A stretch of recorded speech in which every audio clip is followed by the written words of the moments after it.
हवा और मिट्टी, पत्थर और पानी।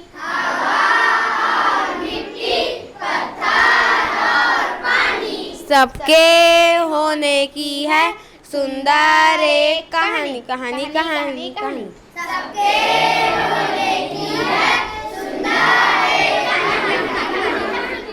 क्या मेडिकल कॉलेज में एडमिशन के लिए सिलेक्ट हुआ कोई व्यक्ति प्राइमरी स्कूल में पढ़ाने को ही जीवन भर का लक्ष्य और कार्यक्रम बनाकर खुशियों के साथ रह सकता है? क्या कोई सरकारी स्कूल ऐसा हो सकता है जहां पढ़ाने वाले शिक्षक ने अपने वेतन से ही उस स्कूल की साज सज्जा पर खर्च कर दिए हों करीब 1 लाख रुपए? क्या ऐसा संभव है कि सरकारी स्कूल में पढ़ाने वाला कोई शिक्षक प्रमोशन लेने से मना कर दे? ऐसे सभी असंभव से लग रहे प्रश्नों का उत्तर है गेंदलाल गुरुजी। जी हाँ, अपने दृढ़ संकल्प और गुरुजनों के प्रति अगाध समर्पण और कृतज्ञता के भाव से गेंदलाल भाई ने सफल कर दिखाया है असंभव से लग रहे कामों को। तो चलिए आज मिलते हैं गेंदलाल जी से।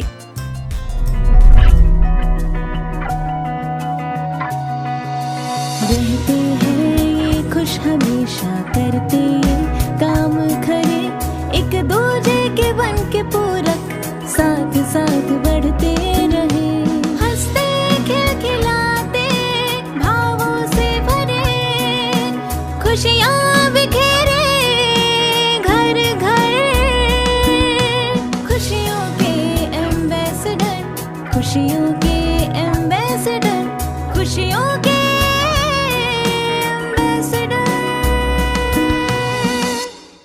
गेंदलाल जी की प्रारंभिक शिक्षा गांव में ही हुई।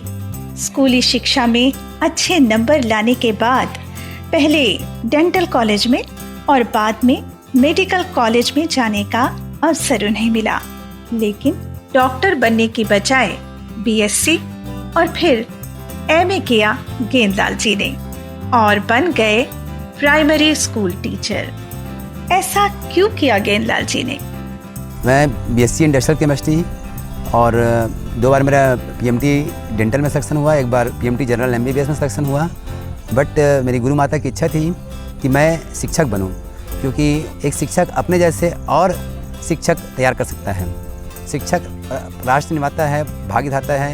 ये बात मुझे बहुत अच्छा लगा। दुनिया में सबसे कोई पवित्र काम है, बड़ा काम है, तो दूसरे को समझदार बनाना है। कि मैं ऐसा स्कूल चॉइस करूँ जिस गाँव में बहुत ज़्यादा अशिक्षा और बहुत ज़्यादा गरीबी हो। तो जिस स्कूल को मैंने चॉइस किया, कोकड़ी स्कूल, 17 स्कूल छोड़ करके मैंने वो स्कूल शिक्षा कर्मी वर्ग 1 वर्ग 2 का पोस्ट छोड़ करके वो स्कूल चॉइस किया। और उस गांव में 20 साल पहले 10वीं पास या 12वीं पास कोई बालक और बालिका नहीं थे, न ही सीमेंट के बने हुए मकान थे। घर में बचपन से मिला परोपकार करने का संस्कार। दादा परदादा ने गांव के लिए मंदिर का निर्माण कराया। मेरे जो परदादा हैं वो जो है इस गांव में एक मंदिर बना कर दिए, शिव मंदिर, और उसके लिए 5 एकड़ ज़मीन सुरक्षित किए। जो मंदिर में पूजा करेगा वो उसके लिए 5 एकड़ ज़मीन, एक तालाब खुदवा कर दिए। तो शुरू से ही मैं समझता हूँ मेरे जो पूर्वज हैं वो बहुत उपकारी रहे हैं। तो वो एक भाव, मतलब कि मेरा परिवार इतना अच्छा काम करता आ रहा है तो मुझे ये काम करना ही है आगे। ये भाव मतलब एक प्रकार से प्रस्फुटित करता है मेरे मन को, जो है कि मुझे अच्छा काम करना है। कोकड़ी स्कूल में जब उन्होंने पढ़ाना शुरू किया तो उस समय उस गांव से उच्च शिक्षित व्यक्ति सिर्फ 8वीं पास थे। बस इसी बात से वे कोकड़ी विद्यालय को बेहतर बनाने के लिए संकल्पित हुए। संकल्प ऐसा कि उन्होंने अपने वेतन के पैसों को स्कूल की दीवार में पेंटिंग, सूत्र लेखन और बच्चों के लिए कॉपी पेन की व्यवस्था में लगा दिया। वेतन के पैसे का एक नया पैसा मैं अपने लिए और अपने परिवार के लिए उपयोग नहीं करता। सारा पैसा समाज के लिए और अच्छे काम के लिए उपयोग होता है। कोकड़ी के स्कूल में पूरे लगन से पढ़ा रहे गेंदलाल की मुलाकात छत्तीसगढ़ के तत्कालीन शिक्षा सचिव नंद कुमार जी से हुई।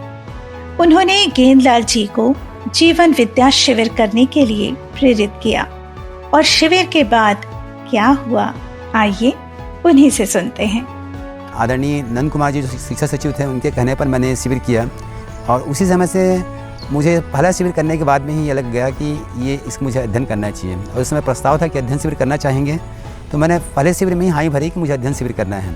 सादगी के साथ जीवन जीने वाले गेंदलाल जी ने अपने लिए सिर्फ 3 जोड़ी सफेद कुर्ता पायजामा ही रखा है, 2 रोजमर्रा के लिए, 1 किसी अवसर विशेष के लिए।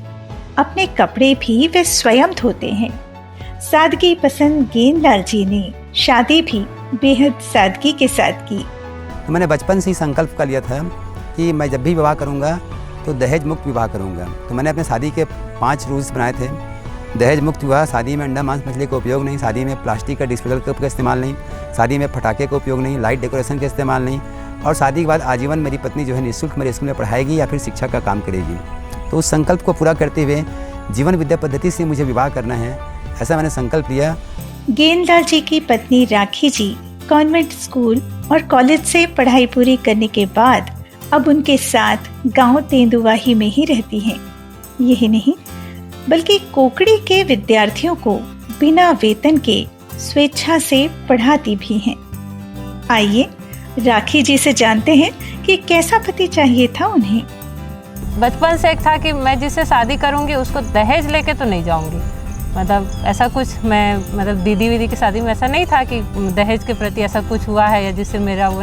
शुरू से ऐसा लगता था कि पापा मुझे इतना पढ़ाए, उसके बाद किसी के घर जाऊंगी फिर भी दहेज लेके जाऊंगी। तो मेरे को ना शुरू से कुछ अलग करना था। मैं सोच रही थी दहेज लेके नहीं जाऊंगी और जो परंपरागत जो शादी करते हैं वैसा तो शादी नहीं करूंगी। और फिर शिविर वगैरह किया। फिर उस समय लगता था कि हाँ मतलब नॉर्मल घर में तो नहीं चल सकती, जो विद्या का काम करेंगे उनके साथ ही चल सकती हूँ। तो सब बहुत सोच के इनसे नहीं मिले थे। नॉर्मल इनका बर्थडे था तो नॉर्मल मीटिंग पापा बोले थे कि एक मतलब हैं उनसे बस मिलना है। तो ऐसा नहीं, वो भी मेरे को नहीं पता था शादी का है ऐसा कुछ। तो बस ऐसे मिले, फिर इनके साथ एक पावर पॉइंट देखी तो लंबा बातचीत हो गया। फिर मैं बस ऐसे पापा को बोली पापा शादी करूँगी ना तो ऐसे ही किसी से करूँगी या इनसे करूँगी।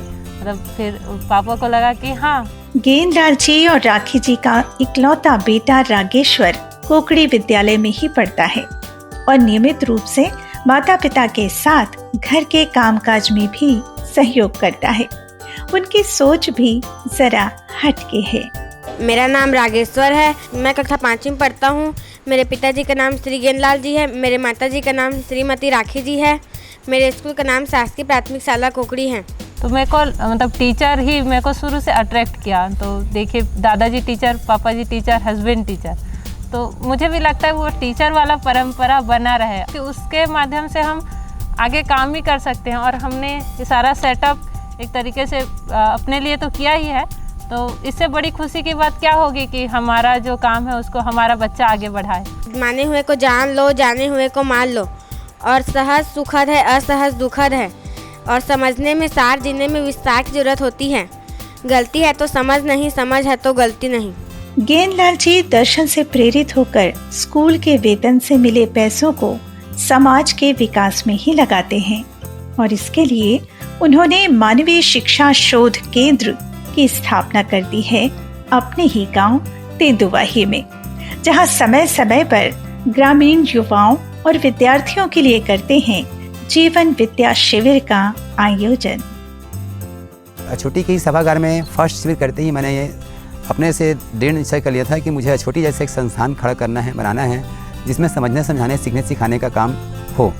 और उस संकल्प को पूरा करते हुए जीवन विद्या में जो सिद्धांत है, एक सूत्र जो मैंने पढ़ा कि नौकरी का धन स्वधन नहीं है और वेतन भोगी प्रमाणित नहीं हो सकता, और गुरु का जीवन प्रामाणिकता पूर्वक सफल है, और असली गुरु दक्षिणा वही है जब शिष्य भी गुरु बन जाए। उसको साकार करते हुए जो बिल्डिंग आप देख रहे हैं मानवीय शिक्षा शोध केंद्र तेंदुवाही, ये पूरा टोटल मेरे सैलरी के पैसे से, वेतन के पैसे से बना है। यदि सरकारी वेतन को अपने लिए हाथ नहीं लगाते तो फिर घर के खर्च के लिए आवश्यक पैसों की व्यवस्था कैसे करते हैं गेंदलाल जी? जो ससुर जी भी हैं कहते हैं मैं तो 100 एकड़ खेती किया, तुम तो अभी इतना कर रहे हो। मैं कभी 4 बजे 3 बजे से ट्रैक्टर नहीं चलाए। उनको क्या होता है, सोना भी नहीं है, 3 बजे 4 बजे से खुद उठ के ट्रैक्टर चला रहे हो। पूरा गाँव वाले तिहार मना रहे थे और हम लोग पूरा मैं खेत जोता पूरा जो है। कोकड़ी गांव से ऐसा प्यार है गेंदलाल जी को कि उन्होंने अपना नाम ही रख लिया है गेंदलाल कोकड़िया, जिनके लिए शिक्षा आजीविका नहीं उपकार का कर्म है और आजीविका के लिए तो खेती पर्याप्त है ही। तो ये रहे हमारे आज के खुशियों के एम्बेसडर गेंदलाल कोकड़िया जी। अगले सप्ताह फिर होगी मुलाकात एक नए एम्बेसडर के साथ। तो बने रहिए हमारे साथ और हमारे YouTube चैनल को सब्सक्राइब कर लीजिए। खुशियों के एम्बेसडर हर रविवार सुबह ठीक 9 बजे।